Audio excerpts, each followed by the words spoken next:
avec le livre de Éphésiens chapitre 4, verset 7 au verset 12. Mais à chacun de nous, la grâce a été donnée selon la mesure du don de Christ. Donc Christ il connaît ce que je mérite, il connaît que moi je peux faire le don de guérison, il connaît que l'autre peut faire le don d'interprétation de langue, il connaît que l'autre peut faire le don de parler en langue, il connaît que l'autre peut faire le don de miracle. Il nous a connectés à sa croix. Maintenant, non seulement il nous a sauvés par la grâce, mais par cette grâce, il nous a accordé les dons spirituels. Verset 8. C'est pourquoi il est écrit, il est dit, étant monté en haut, qui? Jésus-Christ, quand il a fini de faire asseoir son ministère, de placer les apôtres, les pasteurs, après avoir formé son gouvernement, la Bible dit, étant monté en haut, il a amené les captifs.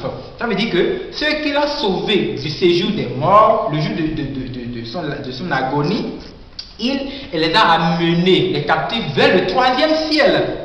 Il a amené des captifs et non seulement il a délivré ceux qui étaient dans l'emprise de la mort, les gens comme Abraham, les Isaac, etc. Mais il a fait des dons aux hommes. Ça veut dire, nous qui sommes encore vivants, il nous a donné des dons. Ces dons-là vont nous maintenir dans le ministère. Quels sont ces dons? Les dons, les différents dons spirituels que nous avions observés dans la parole de Dieu. Verset 9. Oh, que signifie? L'apôtre Paul explique maintenant. Le fait que je dis qu'il est monté en haut, qu'est-ce que cela veut dire? Vous voyez, non? Bon, cela fait recours à la parole de Dieu lorsque la Bible dit que Jacob en son temps, Jacob dans un songe, il a vu 2 échelles des anges où il y a certains anges qui montent, il y a d'autres qui descendent. Ça explique simplement l'évangile de la mort et de la résurrection. Ça veut dire la mort, la descente, la résurrection, la montée, et ça explique aussi l'ascension et le retour du Seigneur Jésus-Christ. Bon, de façon de révélation, il dit, oh, que signifie il est monté? Il est monté, voilà, on avait vu une échelle qui montait, il est monté, sinon qu'il est aussi descendu dans les régions inférieures de la terre. Quand Christ était mort, il est descendu dans les régions inférieures de la terre. Il est parti dans d'autres globes terrestres. Il est parti faire sauver les hommes qui sont partis, les gens comme Samuel qui ont adoré Dieu, David qui sont dans la cellule des morts. Il les a délivrés. Et maintenant, après les avoir délivrés, qu'est-ce qu'il a fait? La Bible dit, c'est lui qui est descendu, cette personne, Jésus-Christ qui est descendu du ciel, c'est le même qui est monté. Il est monté au-dessus de tous les cieux. Là où je suis en train de vous parler, le trône où Jésus-Christ est assis, c'est le trône au-dessus de tous les trônes. Après lui, c'est lui. Avant lui, c'est lui. Donc, personne d'autre ne va dépasser les cieux et dépasser maintenant le trône de Dieu.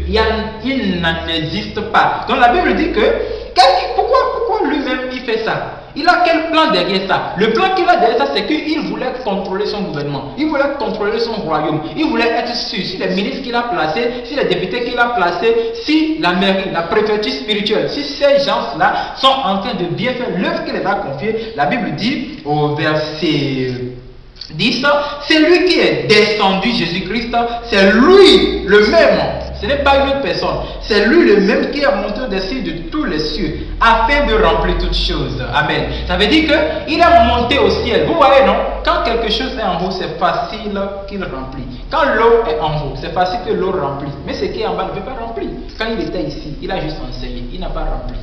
L'apôtre Pierre n'avait pas le don quand Jésus était ici. C'est pourquoi, vous allez voir, un jour, il y a un papa dont son enfant était malade. Les gens là étaient venus chez les disciples, ils ont crié le nom de Jésus, ça n'a pas guéri. Il ne les a pas encore permis d'utiliser le don.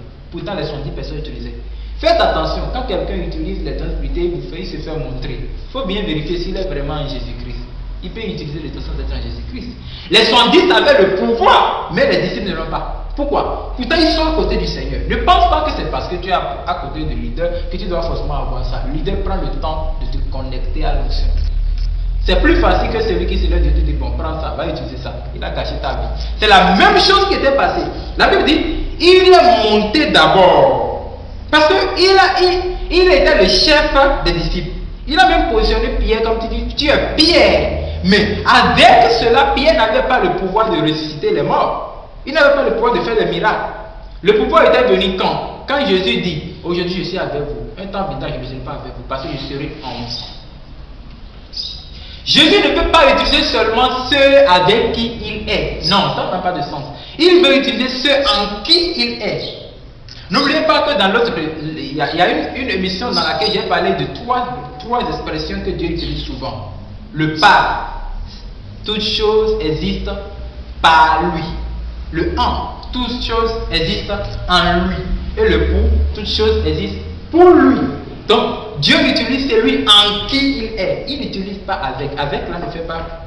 Vous voyez, non? Donc, les apôtres, ils étaient avec lui, mais ils n'avaient pas ce pouvoir. J'ai vu ici, la Bible dit, c'est lui qui est descendu, il est monté. Bon, et il est monté au-dessus de tous les cieux, afin de remplir toutes choses. Il n'a pas rempli les chaises, il n'a pas rempli le mur.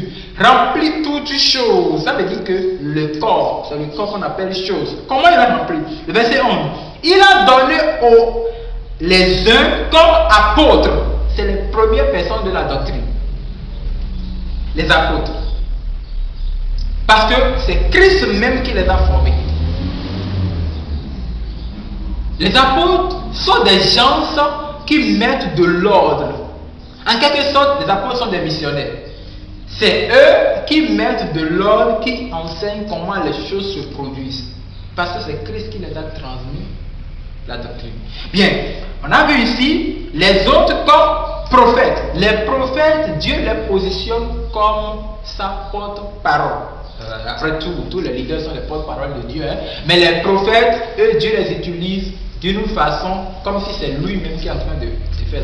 Quand le prophète, il est vraiment un prophète de Dieu, tu le vois, il est toujours rigoureux avec toi, violent. Le prophète prêche premièrement la repentance. J'ai donné l'exemple de Jean-Baptiste dans un enseignement. Il disait, Jean-Baptiste était un prophète. Bon, il est un prophète. Il ne mangeait même pas les choses des hommes. Nous, prophètes, les prophètes aujourd'hui que nous avons là, ils mangent les choses des hommes et ils escroquent encore les gens. Ils les arnaquent. Donc, ça veut dire que, vous voyez, le prophète est appelé à annoncer la repentance. Abdias, repentance. Jonas, repentance. Naomi, repentance.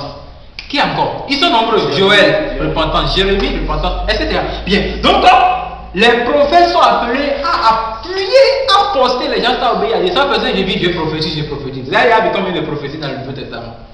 Tout ça, c'est la blague. Maintenant, j'ai vu ici les autres comme évangélistes. Les évangélistes, Dieu les a positionnés pour le gain des âmes. Le gain des âmes. Et ils ont de l'outage. Dieu les utilise pour gagner les âmes par des miracles et par la parole. C'est un don un peu... Des fois ça paraît un peu bizarre parce que c'est un don. Des fois ça fait du bruit. Oh, c'est des tonneaux vides qui font du bruit. Bien. Mais les vrais évangélistes, quand vous les voyez, vous verrez leur vie dans la doctrine du Christ. Et après, j'ai vu ici les autres comme pasteurs. Encore une des tâches très difficiles. Les pasteurs, c'est le berger. Il appelle chaque berger, chaque troupeau, il échange, il cherche à faire. Le pasteur, c'est celui qui travaille apparemment plus que tout le monde. Plus que tous les trois ministères que j'ai déjà su. Donc, eux, ils sont là pour veiller sur, pour prendre soin du troupeau. Et ce n'est pas de l'église qu'on construit. Non, non, non. Le pasteur prend soin de troupeau. Quel troupeau? Les âmes que Dieu lui a confiées. Donc, et enfin, les docteurs, le plus dernier des dons. Ça veut dire que le don qui a beaucoup de tâches. Parce que c'est eux qui enseignent la parole de Dieu. Et ils sont appelés à enseigner apparemment tout le monde. C'est pourquoi vous n'allez pas voir les docteurs aujourd'hui. Vous avez déjà vu des gens qui vont dire que non, je suis appelé à être docteur. Non, parce que Dieu, c'est un don que Dieu ne connecte pas à nombreuses personnes. Mais Dieu donne à certaines personnes distinctes et c'est un don qui mérite aussi beaucoup de la parole de Dieu, beaucoup de lecture, beaucoup de recherche, parce qu'un enseignant ne va pas quand même se positionner devant les élèves et dire les amis, aujourd'hui je vais réfléchir à ce qu'on va faire. Non. Bon, donc nous avons 5 ministères. Nous avons l'apôtre, le prophète, l'évangéliste, le pasteur et le docteur. Et normalement, dans le cas du Christ aujourd'hui, nous devons observer à chaque lieu de culte les 5 ministères. Bien-aimé en Seigneur Jésus-Christ, pourquoi Dieu a fait ça? Il est monté au ciel pour remplir, pas d'avoir les 5 ministères. Pourquoi il a fait ça? Il a fait dans verset 12, pour le perfectionnement des saints. Le perfectionnement, ça veut dire pour rendre solides les chrétiens. Pour rendre solides, pour les rendre parfaits. Parce que le prophète ne peut pas tout prêcher. Eux, ils sont même durs, ils sont restreints, ils n'ont pas de connaissances. Les prophètes manquent beaucoup de choses. Et les grands partis iront en enfer. Même si c'est Dieu qui les utilise. Parce qu'ils sont remplis de l'orgueil. Ils se font voir. Ils se font voir, ils montrent qu'ils connaissent déjà tout. Et ils n'ont pas l'humilité. Il est rare de voir qu'un prophète s'humilie à côté d'un pasteur. Or, c'est le pasteur qui est son berger, qui veille sur lui-même. Ouais. Dans les ministères, nous avons deux services à se rendre. Les seules personnes qui ne doivent pas, qui devaient se vanter, c'est les apôtres. Parce que l'apôtre, il met de l'ordre. Il met de l'ordre. Et aussi peut-être les docteurs.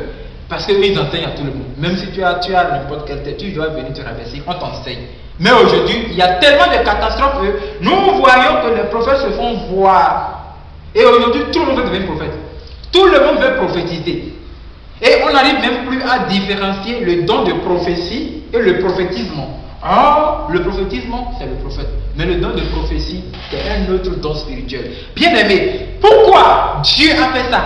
Pourquoi Christ, Jésus, il a fait ça? Il est parti monter au ciel, fait descendre maintenant pour faire pleuvoir ses dons et ses ministères dans le corps de Christ. La Bible dit, il a fait ça pour le perfectionnement des saints en vue de l'œuvre du ministère. Ça veut dire qu'il a fait ça pour que nous soyons parfaits. Le message que l'évangéliste va donner, il ne va pas jouer le rôle du prophète, il ne va pas jouer le rôle de pasteur, il ne va pas jouer le rôle du docteur, il ne va pas jouer le rôle de l'apôtre. Pourquoi? Chaque ministère a son rôle. Il y a le ministère de finances, il y a le ministère de l'enseignement ou bien de l'éducation, il y a le ministère. Et le ministère de l'éducation ne peut pas jouer le rôle du ministère de finances. Le ministère de finances ne peut pas jouer le rôle du ministère de défense. Donc, chaque ministère appartient à son rôle. Donc, ceux-là, c'est les 5 ministres. La Bible a bien précisé, ils sont des ministres. Ils sont des ministres que Dieu a positionnés pour le perfectionnement des saints en vue de l'œuvre du ministère. Donc, pas l'œuvre de leur ministère, ils rendent le corps du Christ parfait. Et après cela, ils sont là pour l'édification du corps du Christ. Ils sont là pour nous édifier, pas pour se faire édifier. Bien aimé en Seigneur Jésus-Christ. Donc, le corps du Christ a 5 membres. Il faut comprendre ça. Il a combien de membres? Il a 5 membres. Il y a l'apôtre, le premier pied. Le deuxième pied, il y a le prophète. Le premier bras, il y a l'évangéliste. Le deuxième bras, il y a le pasteur. Il y a le docteur. C'est là que nous allons nous arrêter aujourd'hui. Je prie que le Seigneur vous bénisse et que ces paroles germent en vous et portent de fruits au nom de Jésus-Christ. Amen.